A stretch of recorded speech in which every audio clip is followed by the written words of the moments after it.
కాకినాడ జిల్లా జగ్గంపేట నియోజకవర్గం మండల కేంద్రమైన జగ్గంపేట ఎస్సీపేటలో ఏర్పాటు చేసిన భారీ గణనాథుని ఆదివారం నిమజ్జనానికి తరలించారు. శ్రీ వరసిద్ధి వినాయక 21వ నవరాత్రి మహోత్సవాలు పురస్కరించుకుని ఎస్సీపేటలో ఉత్సవ కమిటీ సభ్యులు 15 అడుగుల గణనాథుని నెలకొల్పారు. 14 రోజుల పాటు విశేష పూజలు చేశారు. గణనాథుని పందిరి వద్ద భారీ అన్న సందర్భన నిర్వహించారు. నవరాత్రులు ముగిసిన అనంతరం ఆదివారం తీన్మార్ డీజే డ్యాన్సులు మధ్య గణనాథుని గ్రామంలో ఊరేగించి నిమజ్జనం చేశారు. పిల్లలు, మహిళలు, యువత పెద్ద సంఖ్యలో పాల్గొని సందడి చేశారు. చవితి ఉత్సవాలకు సహకరించిన స్థానికులకు ఎస్సీపేట యువత ధన్యవాదాలు తెలిపారు.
జై గణేష జై గణేష.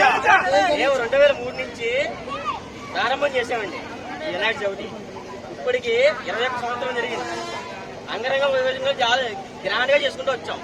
ఇక్కడి నుంచి మమ్మల్ని ప్రోత్సహించి ఆదరణ చేసిన వాళ్ళందరికీ మా కృతజ్ఞతలు. ఇంకోది, మేము గట్టిగా అయితే ఒక కుటుంబం నుంచి 10 మందికి బయలుదేరాం. ఈ ఏళ 100 మందికి చేరాం. మాకు ఆదరించిన సీడి గారు, మూడు స్వామి గారు, తర్వాత పట్టపల్లి సందీప్ గారు, శరణ్ గారు, ఇలాగా ఒకరి తర్వాత ఒకరు. కొండ సత్యయ్య గారు మెయిన్ సైట్ ఇచ్చింది కొండ సత్యయ్య గారు. ఆయన కానీ ఇలా స్టార్ట్ చేసి ఈ రోజు ఎంత ఎత్తుకెళ్ళాం.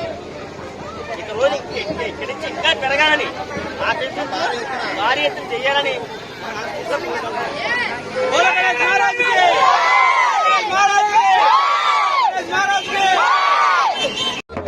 జై శ్రీరామ్, జై గణేష. జగ్గంపేటలోని మన ఎస్సీపేటలో భారీ ఎత్తున గణేష్ పెట్టామండి.